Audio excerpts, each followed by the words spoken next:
এদেশের একজন বিশিষ্ট রাজনীতিবিদ, 6 বারের সংসদ সদস্য জনাব বরকতুল্লাহ বুলু, উপস্থিত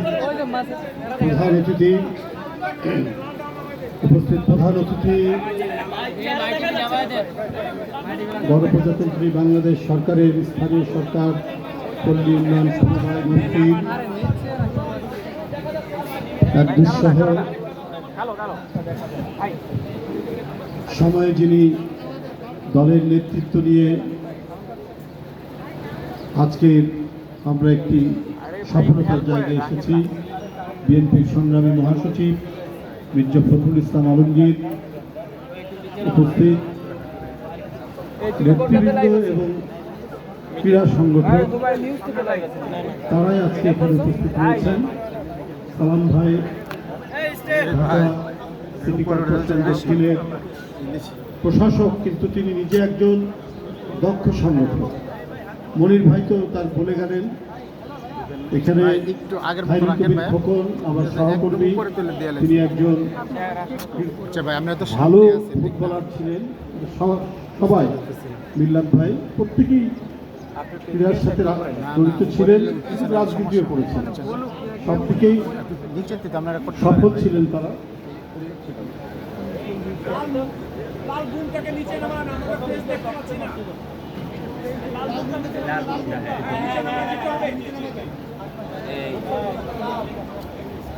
যাই হোক, সবাইকে শুভেচ্ছা জানাচ্ছি। এখানে যারা উপস্থিত রয়েছেন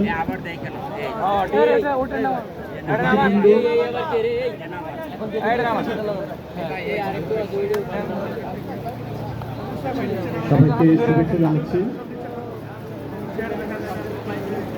সুধীবৃন্দ, এখানে অতিথিদের চেয়ারে এসে বসেছি ঠিকই, কিন্তু আমিও আমন্ত্রণকারীদের মধ্যে একজন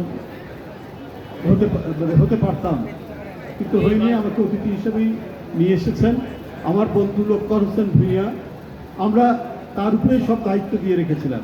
আমাদেরকে যদিও মোহামেডানের সাথে জড়িত করেছেন, সেই সমস্ত কিছু আমাদেরকে নিয়ে এসেছেন অনেক দিন থেকেই মোহামেডানের সাথে জড়িত, কিন্তু আমরা আমাদের উপর যে দায়িত্বটা থাকা দরকার, যে করণীয়গুলো করা দরকার, সেগুলো আমরা লোকমান হোসেন ভূঁইয়ার উপরই ছেড়ে দিয়েছিলাম। বাবা তুমি করো, তুমি দেখো, আমরা তোমার সাথে আছি।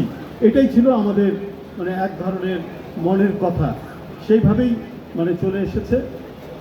যাই হোক, আমরা ছোটবেলা থেকে যখন ক্রীড়া চেতনা আমাদের মধ্যে এসেছে, আমরা সেই সময় থেকেই কেন জানি এই স্পোর্টস সংগঠনটির সাথে আমাদের মন প্রাণ সব আমরা জুড়ে দিয়েছি।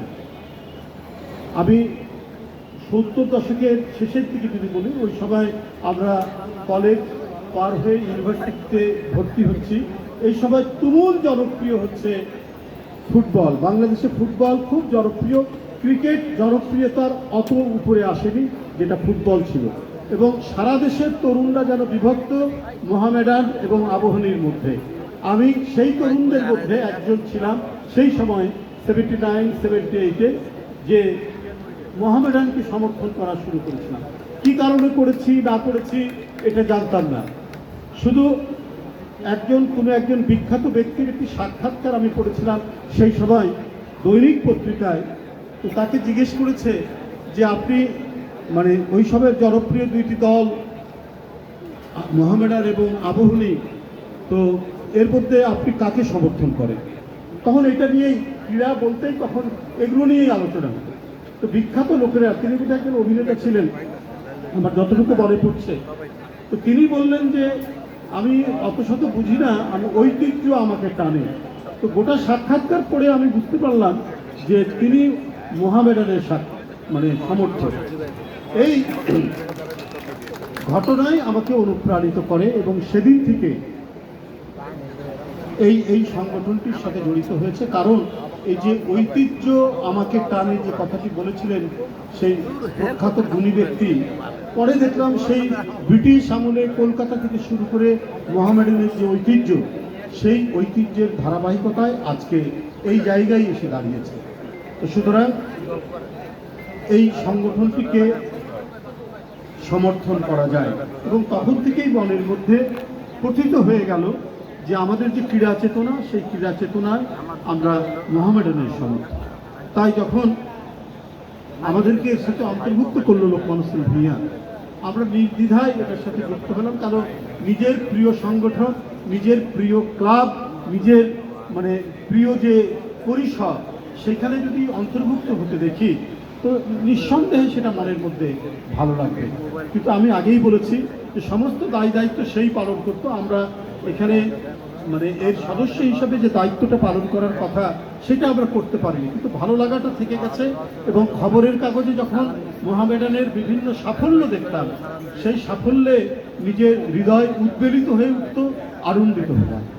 যাই হোক, আমি সর্বশেষ একটি কথা আমি বলবো, এটাই আমার যেটা মনে হয়েছে, ওই যে একটা আমরা প্রবাদ শুনে এসছি না, মানে বন্যেরা বনে সুন্দর, শিশুরা মাতৃ করে।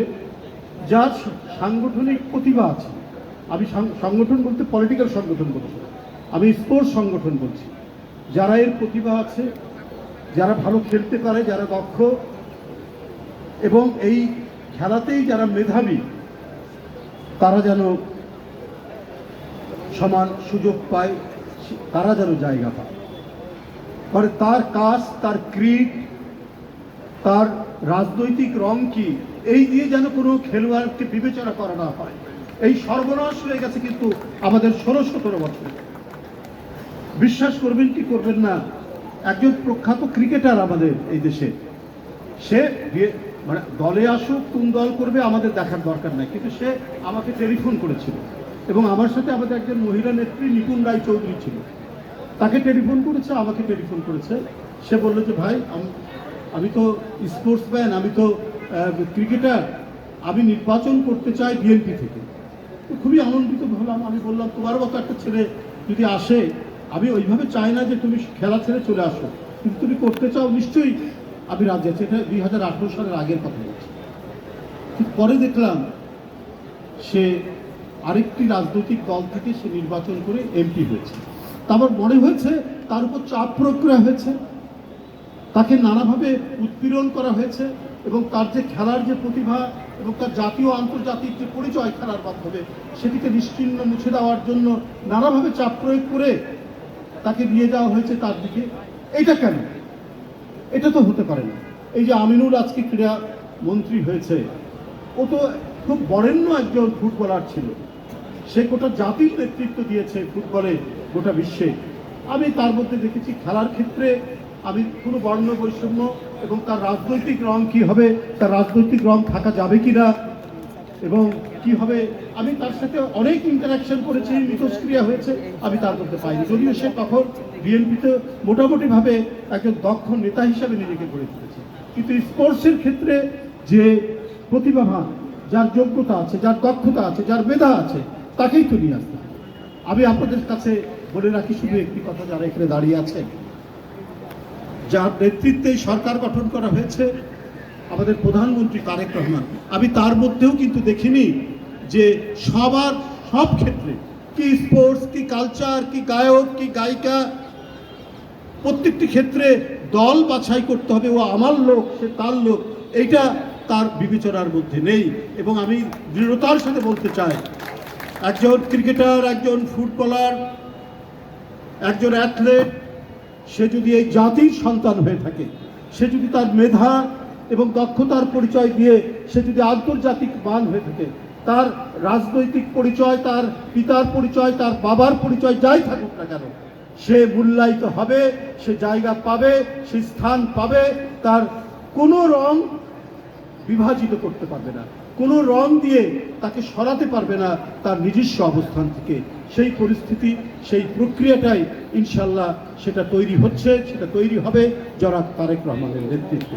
যাই হোক, আমি মনে করি যে মোহামেডানের যে ঐতিহ্য, মোহামেডানের যে কৃতিত্ব, মোহামেডান যেভাবে এদেশের মানুষের হৃদয়কে ছুঁয়ে গেছে, সেই মোহামেডান এখনও তার অস্তিত্ব ধরে রেখেছে। ভবিষ্যতে উত্তরোত্তর ক্রমবর্ধমানভাবে সে তার এই সুনামকে সে ধরে রাখতে পারবে। এবং এখানে আমাদের অত্যন্ত প্রিয়জন একজন মানুষ সভাপতি হয়েছেন, তিনি হলেন বরকতুল্লাহ ভুলু। তিনি শুধু রাজনৈতিক পরিচয় পরিচিত না, একজন দক্ষ সংগঠক, সর্বক্ষেত্রে এবং সবার সাথে মেশার এক অসাধারণ তার ক্ষমতা রয়েছে। এই কারণেই তিনি তার এলাকা থেকে যখনই নির্বাচন করেন তখনই তিনি জেতেন।